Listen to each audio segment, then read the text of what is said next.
Bollywood silver screen presenting अगोरा।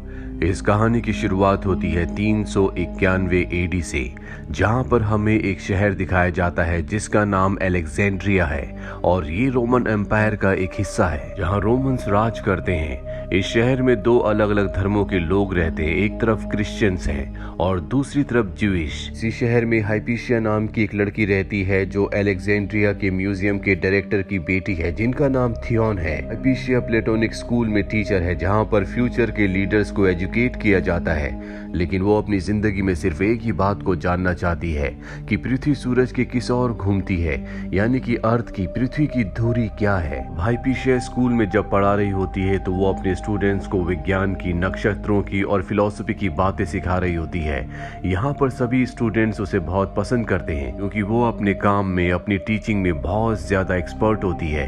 यहाँ पर हाइपीशिया के पिता के गुलाम का जो बेटा है जिसका नाम डेवियस है, वो हाइपीशिया के साथ उसका असिस्टेंट बन के काम करता है। उसे साइंस में, विज्ञान में बहुत ज्यादा दिलचस्पी है, इसीलिए वो हाइपीशिया की हर एक बात को बहुत ध्यान से सुनता है। हाइपीशिया अपने क्लास में सभी लोगों से पूछती है कि बताओ, धरती पर कोई भी चीज क्यों गिर जाती है। दरअसल वो बात कर रही होती है ग्रेविटी की, और ये वो वक्त होता है जब ग्रेविटी की खोज नहीं हुई थी।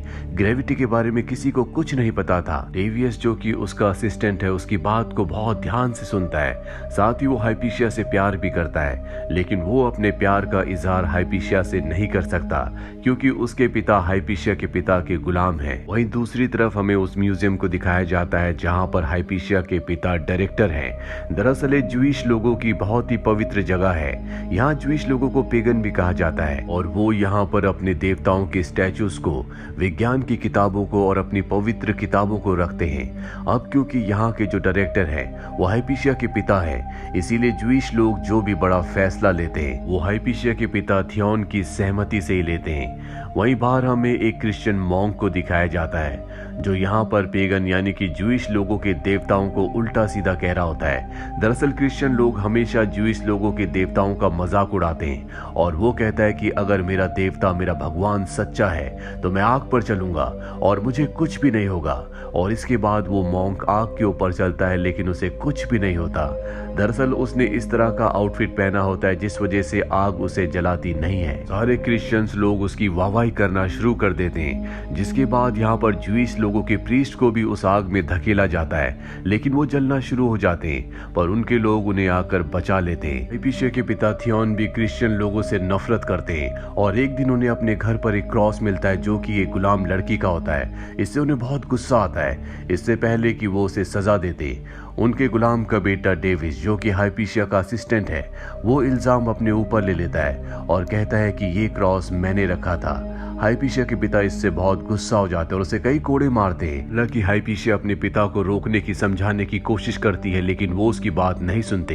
हाइपीशिया को पता होता है कि डेविस का ये क्रॉस नहीं है, इसीलिए रात को वो उसके कमरे में उसे मरहम लगाने के लिए जाती है, जहां पर वो देखती है कि उसके लेक्चर सुन सुनकर यहाँ पर डेविस ने एक मॉडल बनाया है जिसमें अर्थ के चारों तरफ 5 प्लैनेट्स घूम रहे होते हैं। ये वो वक्त होता है जब इंसानों को पता था कि इस दुनिया में सिर्फ 5 ही प्लैनेट हैं जो कि सूरज का नहीं बल्कि अर्थ का चक्कर लगाते हैं। हाइपीशिया डेविस से बहुत ज्यादा इंप्रेस हो जाती है। अगले दिन क्लास में वो उसके मॉडल को सभी को दिखाती है और डेविस से कहती है कि सबको इस बारे में बताओ। डेविस उसे डेमोन्स्ट्रेट करता है। अब हमें दिखाया जाता है जहां पर ज्यूइश लोगों का एक पवित्र प्रोग्राम चल रहा होता है जो कि इनके मंदिर में होता है। इसे लाइब्रेरी ऑफ सेरेपियम भी कहा जाता है। यहाँ पर हाइपीशिया का एक स्टूडेंट भी होता है जिसका नाम होता है ओरेस्टियस। ओरेस्टियस हाइपीशिया से बहुत प्यार करता है, वो भी एक ज्यूइश है और यहाँ पर वो सबसे कहता है कि मैं अपनी जिंदगी में सबसे ज्यादा प्यार अपने म्यूजिक से करता हूँ और उससे ज्यादा प्यार करता हूँ मैं हाइपीशिया से, और वो अपने म्यूजिक के इंस्ट्रूमेंट को हाइपीशिया को देता है। हाइपीशिया सबके सामने उसे एक्सेप्ट कर लेती है। दरअसल उसने पहले भी हाइपीशिया को अपने प्यार का इजहार किया था, लेकिन उसके जवाब में हाइपीशिया ने कुछ भी नहीं कहा। डेविस भी यहाँ पर होता है जो ये देखकर बहुत दुखी हो जाता है क्योंकि वो हाइपीशिया से प्यार करता है जिसका इजहार वो कभी नहीं कर सकता। इसीलिए वो ईश्वर से प्रार्थना करता है कि हाइपीशिया कभी किसी की ना हो। अगले दिन क्लास में दिखाया जाता है जहाँ पर हाइपीशिया ओरेस्टियस को एक कपड़ा वापस लौटाती है, जिसका मतलब ये होता है कि उसने उसके प्यार के प्रपोजल को एक्सेप्ट नहीं किया बल्कि ठुकरा दिया है। इससे उसे बहुत ज्यादा गुस्सा आता है। वो यहाँ से बाहर जाने लगता है, लेकिन तभी एक प्रीस्ट सबको बाहर बुलाता है, जहाँ पर वो सबको क्रिश्चियंस के खिलाफ भड़काना शुरू कर देता है। वो कहता है कि वो हमारे देवताओं का मजाक उड़ाते हैं, हमें अपने से नीचा समझते हैं, इसीलिए हमें जंग का ऐलान करना होगा।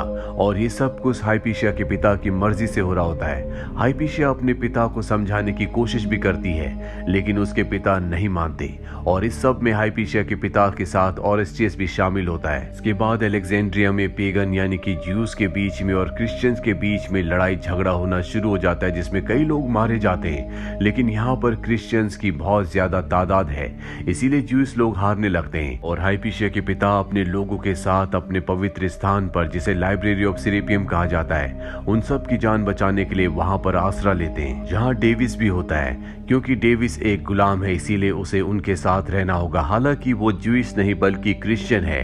ये वही जगह है जहां पर हाइपीशिया पढ़ाती है। हालांकि डेविस यहाँ से बाहर जाना चाहता है, लेकिन हाइपीशिया उसे मना कर देती है। यहाँ पर डेविस के साथ साथ कुछ और क्रिश्चियन स्टूडेंट्स भी होते हैं और रात को जब वो इस जगह से भाग रहे होते तो डेविस उन्हें देख लेता है, लेकिन वो किसी को कुछ नहीं बताता क्योंकि वो जानता है कि उनका यहाँ से निकल जाना ही अच्छा होगा।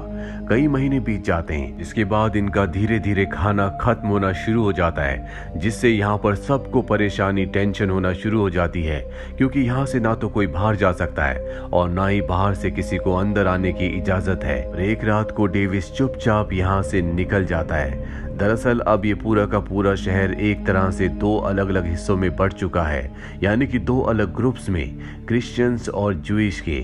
वहीं हमें हाइपीशिया को दिखाया जाता है जो उसी पवित्र जगह पर होती है जहां पर उसके सभी लोग उसके पिता के साथ फंसे हुए हैं। ऐसे माहौल में भी वो सिर्फ और सिर्फ विज्ञान के बारे में सोच रही होती है। वो सोचती है कि जब भी हम कोई चीज ऊपर फेंकते हैं या ऊपर से कोई भी चीज नीचे छोड़ी जाती है तो जमीन पर क्यों गिरती है, जबकि तारे आसमान में है, वो जमीन पर यानी कि धरती पर क्यों नहीं गिरते। और हाइपीशिया के मन में पहली बार ये बात आती है कि शायद सारे प्लैनेट्स और सूरज पृथ्वी के चारों तरफ नहीं घूमते, बल्कि जितने भी प्लैनेट्स हैं वो सब के सब सूरज के चारों तरफ चक्कर लगाते हैं। इसी तरह से यहाँ पर इन्हें कुछ और महीने बीत जाते हैं, जिसके बाद रोमन एम्परर्स इन सब को माफ कर देते हैं, कहते हैं कि तुम बाहर आ सकते हो। दरअसल उनकी नजरों में यही गुनहगार हैं, क्योंकि इन्होंने जंग का आगाज किया था और अब ये सब के सब वहां से बाहर आ जाते हैं, लेकिन इनकी किसी भी चीज पर इनका कोई अधिकार नहीं होगा। इसीलिए हाइपीशिया और उसके लोग यहाँ से अपनी जरूरी चीजों को और अपने ग्रंथों को लेकर निकल जाते हैं। जिसके बाद क्रिश्चियंस लोग इस जगह पर, जो इनकी पवित्र जगह है, वहां पर आते हैं, जिनमें डेविस भी होता है, और इनके देवताओं की मूर्तियों को तोड़ देते हैं। वहीं हाइपीशिया को दिखाया जाता है जो बहुत ज्यादा दुखी होती है क्योंकि उसके पिता की मृत्यु हो चुकी है। और तभी वहां पर डेविस आता है जो उसके साथ बदतमीजी करना शुरू कर देता है, क्योंकि बचपन से वो एक गुलाम था। लेकिन ऐसा करते करते अचानक से उसकी आंखों में आंसू आ जाते हैं। वो हाइपीशिया के सामने झुक जाता है क्योंकि वो हाइपीशिया से प्यार करता है। वो हाइपीशिया को अपनी तलवार देता और कहता है कि मुझे मार दो। हाइपीशिया उसकी तलवार से उसके गले में जो गुलामी का निशान होता है उसे काट देती है और कहती है कि तुम आजाद हो। इसी तरह से 2 साल बीत जाते हैं और अब ओरेस्टिस को दिखाया जाता है जो कि पहले एक ज्यूइश था, अब वो क्रिश्चियन बन चुका है, साथ ही उसका एक बड़ा पद है। और अलेक्जेंड्रिया में जहाँ पहले ज्यूइश का सम्मान किया जाता था, उनका एक ओहदा होता था, अब उनके ऊपर जुल्म किए जाते हैं। लेकिन इस बात से हाइपीशिया को कोई फर्क नहीं पड़ता, वो अब भी विज्ञान के बारे में सोच रही होती है। ओरेस्टिस एक बार उसे अपने साथ बोट पर ले जाता है, लेकिन यहाँ पर भी उसके दिमाग में सिर्फ और सिर्फ विज्ञान होता है। वो एक गुलाम को ऊपर चढ़ने के लिए कहती है और कहती है कि तुम्हें ऊपर से नीचे बैग फेंकना होगा। उसका मानना ये होता है कि बैग को आगे या पीछे गिरना चाहिए क्योंकि नाव चल रही है और जिस वक्त बैग हवा में होगा उस वक्त वो नाव आगे चलने की वजह से थोड़ा सा स्पॉट से पीछे गिरेगा।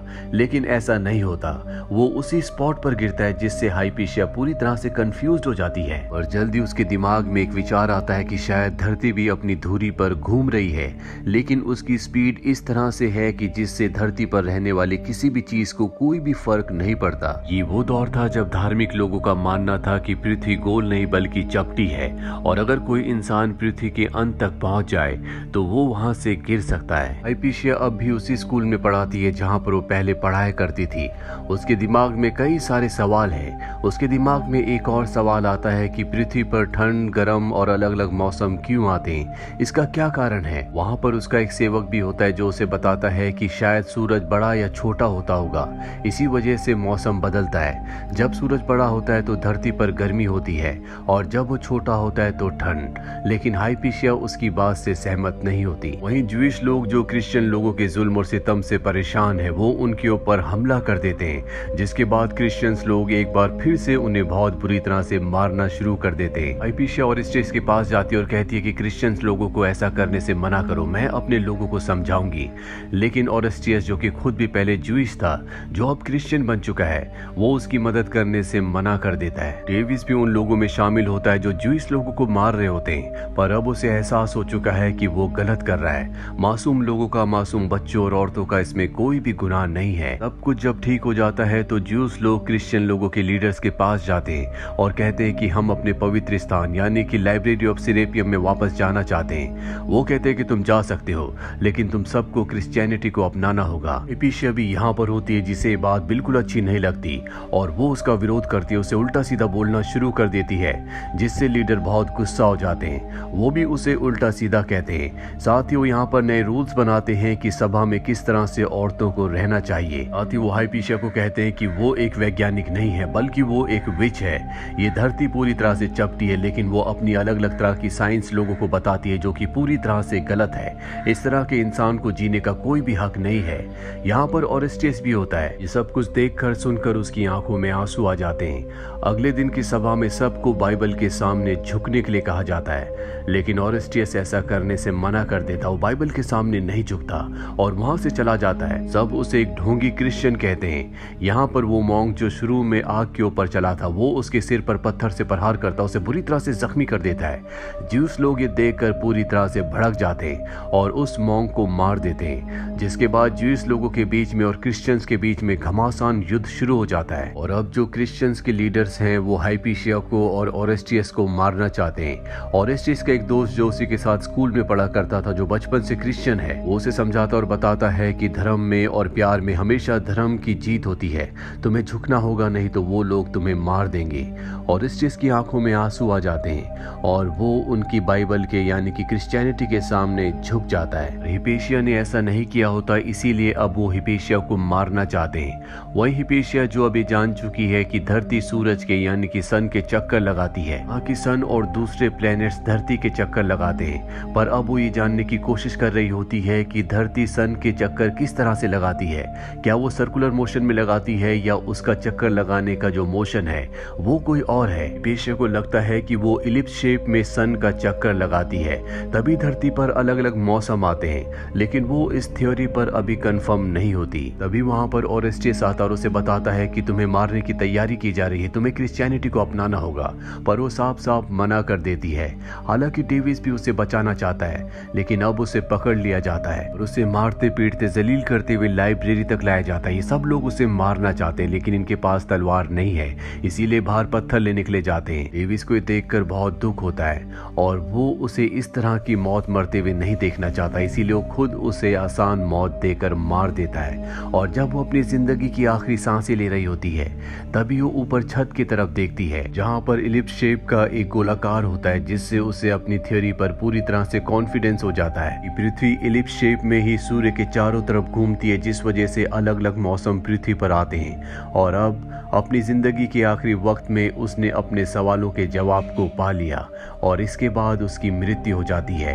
अब यहाँ पर वो सब लोग भी आ जाते हैं जो पत्थर लेने के लिए गए थे। डेविस उनसे कहता है कि ये बेहोश हो गई है, जिसके बाद सब के सब उसे पत्थर मारते हैं। उसके शरीर को गलियों में घसीटा जाता, उसे जला दिया जाता है और इतिहास से उसके नाम को हमेशा के लिए मिटा दिया जाता है। हाइपीशिया की बात पर किसी ने विश्वास नहीं किया, पर ठीक 1200 सालों बाद जोहानस केपलर, जो कि एक वैज्ञानिक थे, उन्होंने दुनिया को बताया कि अर्थ इलिप्टिक ऑर्बिट में सन के चारों तरफ घूमती है और यही बात थी जो हाइपीशिया ने सबको बताई थी।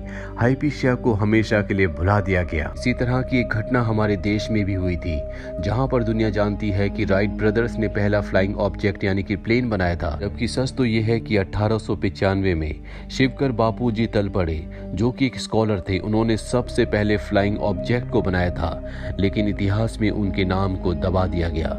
लेकिन आज टेक्नोलॉजी की वजह से, इंटरनेट की वजह से पूरी दुनिया कहीं ना कहीं ये जानती है कि पहला फ्लाइंग ऑब्जेक्ट बनाने वाला इंसान कोई इंडियन था। ये थी पूरी कहानी फिल्म अगोरा की, जो कि एक सच्ची ऐतिहासिक घटना है। उम्मीद करते हैं कि ये कहानी आपको पसंद आई होगी।